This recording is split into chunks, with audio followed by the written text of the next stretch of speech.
மாவீரன் ரஃபேலே, உலகெங்கும் ஜெபமாலை பக்தி பரவ உதவி செய்யுங்கள். மரியே வாழ்க. ரோமையர் 11:11 வாசிக்கிறேன். ஒரு வார்த்தையையும் ஆண்டவருடைய திருவார்த்தை கவனமாக கவனிங்க.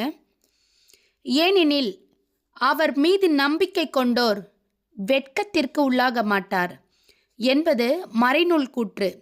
இதில் யூதர் என்றோ கிரேக்கர் என்றோ வேறுபாடில்லை, அனைவருக்கும் ஆண்டவர் ஒருவரே. அவரை நோக்கி மன்றாடும் யாவருக்கும் அவர் அளவற்ற நலன்களை பொழிகிறார். ஆண்டவரின் திருப்பெயரை அறிக்கையிட்டு மன்றாடுகிறவர் எவரும் மீட்பு பெறுவர். ஆண்டவருடைய திருப்பெயரை ஏசப்பாவை அழைச்சி கூப்பிட்டு மன்றாடுகிற எவருக்கும் கண்டிப்பாக மீட்பு உண்டா என்று எழுதியுள்ளது அல்லவா? ஆனால் அவர் மீது நம்பிக்கை கொண்டிருந்தால் அன்றி அவர்கள் எவ்வாறு அவரை நோக்கி மன்றாடுவார்கள்? முதல்ல ஏசப்பா மேலே நம்பிக்கை இருந்தாதான் அவரை கூப்பிடுவாங்க. நம்பிக்கை இல்லைன்னு சொன்னால் கூப்பிட மாட்டாங்கல்ல. அப்போ கூப்பிட்டாதான் மீட்பு, கூப்பிடலைன்னா மீட்பு இல்லை. அப்போ அவங்க கூப்பிடணும்னா நம்பிக்கை இருக்கணும். தாங்கள் கேள்வியுறாத ஒருவர் மீது எவ்வாறு நம்பிக்கை கொள்வார்கள்? அவரை பற்றி தெரியவே தெரியாதவங்க, ஏசப்பாவை பற்றி தெரியவே தெரியாதவங்க எப்படி ஏசப்பாவை மேலே நம்பிக்கை வைப்பாங்க? அறிவிக்கப்படாத ஒன்று பற்றி அவர்கள் எவ்வாறு கேள்வியுறுவார்கள்? நம்ம யாருமே சொல்லவே இல்லை ஏசப்பாவை பற்றி அவங்களுக்கு. நம்ம ஏசப்பாவை பற்றி சொன்னாதான் அவங்களுக்கு ஏசப்பாவை பற்றி தெரியும். தெரிஞ்சாதான் நம்பிக்கை வைப்பாங்க. அப்போ தப்பு யார் மேலே? நம்ம மேலே. நம்ம சொல்லாமல் இருக்கோம். ஏசப்பாவை பற்றி மீட்பின் ஆயுதன்னு சொல்லி எல்லாருக்கும் தெரியப்படுத்தாமல் இருக்கோம்.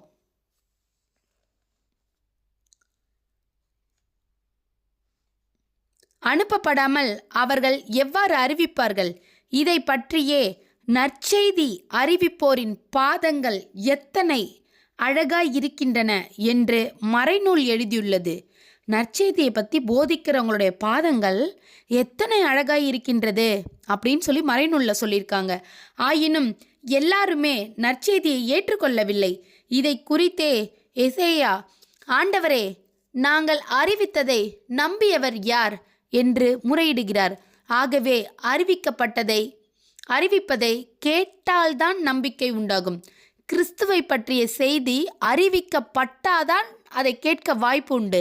அப்படியானால் அவர்கள் கேள்விப்படவில்லை என்று சொல்ல முடியுமோ? எப்படி சொல்ல முடியும்?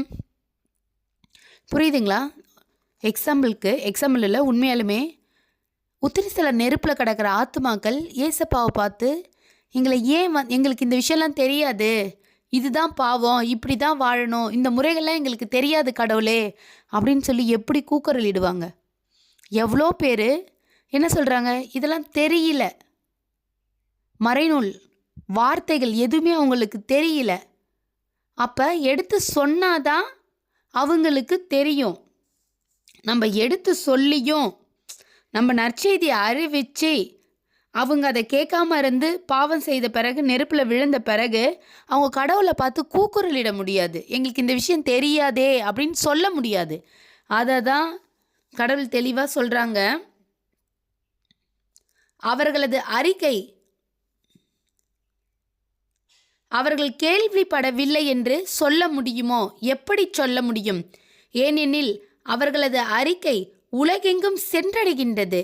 அவர்கள் கூறும் செய்தி உலகின் கடை எல்லை வரை எட்டுகின்றது. அதனால் நற்செய்தி போதிக்கிறதுக்கு இம்பார்ட்டன்ட் கொடுங்க. தயவு செய்து முடிஞ்ச வரைக்கும் ஆண்டவருடைய வார்த்தையை அனைவருக்கும் எடுத்து சொல்லுங்கள். மரியே வாழ்க. மாதாக்கு நன்றி.